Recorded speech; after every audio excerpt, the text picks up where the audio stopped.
ఎప్పుడు కూడా మేము ప్రతి ఎమ్మెల్యేకి చేస్తాను అది చేస్తానని నాకు ఎన్ని కమిట్మెంట్ ఇచ్చి ప్రధానంగా విశాఖపట్నం పశ్చిమ నియోజకవర్గంలో వైఎస్ఆర్ పార్టీ శాసనసభ అభ్యర్థిగా జగన్మోహన్ రెడ్డి గారి ఆదేశాల మేరకు ఇక్కడ పోటీ చేస్తా ఉన్నాను. మన ప్రచార కార్యక్రమాన్ని నా బాధ్యతల్ని డిసెంబర్ 12వ తారీఖున మొదలు పెట్టాను. ఆ రోజు నుంచి కూడా గడప గడపకు వైఎస్ఆర్ పార్టీ కార్యక్రమంలో భాగంగా అన్ని విశాఖ పశ్చిమ నియోజకవర్గంలో ఉండేటువంటి ఓటర్లందరినీ కూడా కలుసుకోవాలనేటువంటి ఏకైక దృక్పథంతో ప్రతి గడపకి తిరుగుతా అన్ని వార్డుల్ని కూడా కలుస్తా మరి ప్రజలందరి తాలూకా మనోభావాలని తెలుసుకొని అక్కడ స్థానిక సమస్యల్ని అధ్యయనం చేసుకొని పూర్తి అవగాహనకి వచ్చి ఆ సమస్యల పరిష్కారాలన్నీ కూడా తప్పకుండా చేయడానికి ఒక ప్రణాళిక సిద్ధం చేసుకున్నాను. అందులో భాగంగానే పశ్చిమ నియోజకవర్గ స్థాయిలో ఏ సమస్యలు అపరిష్కృతంగా ఉన్నాయి, అవి ప్రాధాన్యత పరంగా ఎలా చేయాలి అనేటువంటిది ఒక మేనిఫెస్టో తయారు చేశాను.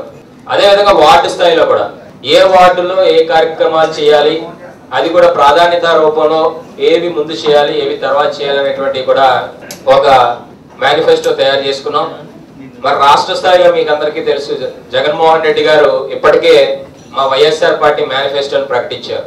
వైఎస్ రాజశేఖర రెడ్డి గారు ఏ విధంగా అయితే సంక్షేమ పథకాలు పేద బడుగు బలహీన వర్గాల కోసం రూపొందించారో, ఆరోగ్యశ్రీ కానీ, ఫీజు రియంబర్స్మెంట్ కానీ, 108 కానీ, 104 కానీ, రైతుల రుణమాఫీ కానీ, మరి నిరంతర విద్యుత్ కానీ, అలాగే ఉపాధి హామీ పథకాలు కానీ, ఇవన్నీ కూడా రాష్ట్రంలో సంచలనాత్మకమైనటువంటి సంక్షేమ పథకాలు. ఆనాడు ఎన్టీ రామారావు గారు 2 రూపాయల కిలో బియ్యం కానీ, పక్కా గృహ నిర్మాణాలు కానీ ఏ విధంగా అయితే పేద ప్రజల కోసం అందజేశారో, ఆ తర్వాత మళ్ళీ అదే కోవలో అదే దృక్పథంతో పనిచేసినటువంటి నాయకుడు వైఎస్ రాజశేఖర రెడ్డి గారు. అదేవిధంగా ఈ రోజు రాజశేఖర రెడ్డి గారు తనయుడు జగన్మోహన్ రెడ్డి గారు కూడా అదే ఆశయంతో ఇంకా పేద ప్రజలకి మరింత చేరువ అవ్వాలనే ఉద్దేశంతో సంక్షేమ పథకాలని ఇవాళ ఆయన ప్రవేశపెట్టడానికి ప్రణాళిక సిద్ధం చేశారు. యువతరానికి పగ్గాలు అప్పచెప్తే రాష్ట్ర పాలన ఏ విధంగా ఉంటుంది అనేటువంటిది ఆయన రిలీజ్ చేసిన మేనిఫెస్టో ద్వారా ప్రజలందరూ కూడా తెలుసుకోవచ్చు.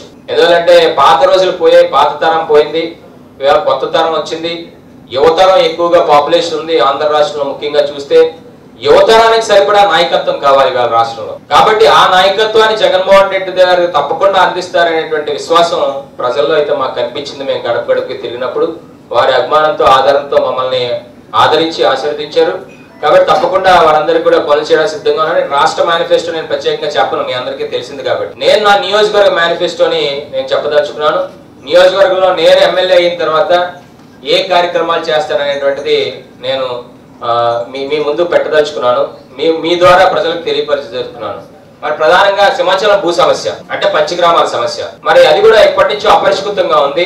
ఆనాడు 2000లో 578 జీవో ప్రభుత్వం వారు రిలీజ్ చేసినప్పటికీ కూడా దాని తర్వాత ఎండోమెంట్ డిపార్ట్మెంట్స్ సింహాచలం వారు కలిపి స్టేక్ తీసుకురావడం వల్ల ఆ జీవో అమలు కాకుండా ఉండిపోయింది. కాబట్టి ఆ ప్రాంతంలో 20 సంవత్సరాలుగా ఆ సింహాచలం భూముల్లో నివాసం ఉంటున్నటువంటి పేద ప్రజలు ఈవేళ ఆ ఇళ్లకి రిపేర్లు చేసుకుంటారన్నా కూడా అవకాశం లేకుండా సింహాచలం భూ అధికారులు వేధింపులు వారు గురవుతూ వారు అనేక ఇబ్బందులు పడుతూ ఉన్నారు. కాబట్టి దాన్ని కూడా సింహాచలం భూ సమస్యను కూడా ఆ ప్రాంతంలో నివసించేటువంటి ప్రజలందరూ కూడా రెగ్యులరైజేషన్ చేసి మళ్ళీ కొత్తగా జీవోని తీసుకొచ్చి జగన్మోహన్ రెడ్డి గారి దృష్టికి ఆల్రెడీ పెట్టడం జరిగింది.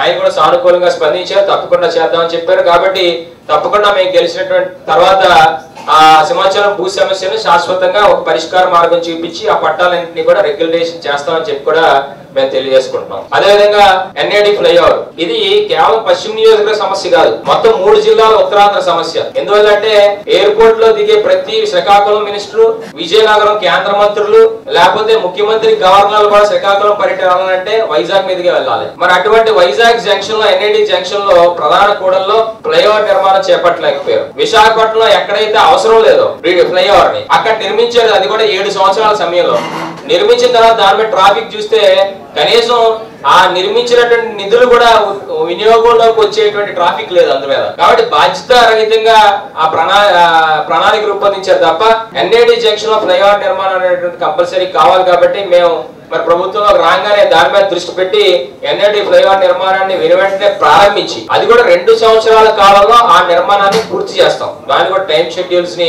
మేము ఫిక్స్ చేసుకొని ఆ దిశగా మేము పూర్తి స్థాయిలో ప్రయత్నం చేస్తామని సందర్భంగా తెలియజేసుకుంటున్నాం. ఇవాళ కేవలం 2000 రూపాయలకే కళ్యాణ మండపాలని ప్రజలకి అందుబాటులో ఉంచాలి. జీవీఎంసీ అవుట్ సోర్సింగ్ ఇవ్వడానికి వీల్లేదు, జీవీఎంసీ వాళ్ళే మెయింటైన్ చేయాలి దాన్ని. అదేవిధంగా శానిటేషన్ ఉంది. ఇవాళ శానిటేషన్ ని అవుట్ సోర్సింగ్ చేశారు. ప్రాంతాలకైతే మనం చూస్తే 20 రోజులకు ఒకసారి కాలువలు క్లీన్ చేయడానికి మనిషి వస్తాడు, 20 రోజులకు ఒకసారి. అదేనంటే జీవీఎంసీలో మౌలిక వస్తువులు ఏ అని అడిగితే కాంట్రాక్ట్ అడగని అంటున్నారు. మరి శానిటరీ ఇన్స్పెక్టర్ ఎందుకు, ఆడి జీతం ఎందుకు, శానిటరీ వర్కర్స్ ఎందుకు, మరి ఏళ్ళెందుకు పెంచి పోషిస్తున్నారు మీరు జీతాలు ఇచ్చి కాంట్రాక్ట్కి ఇస్తే?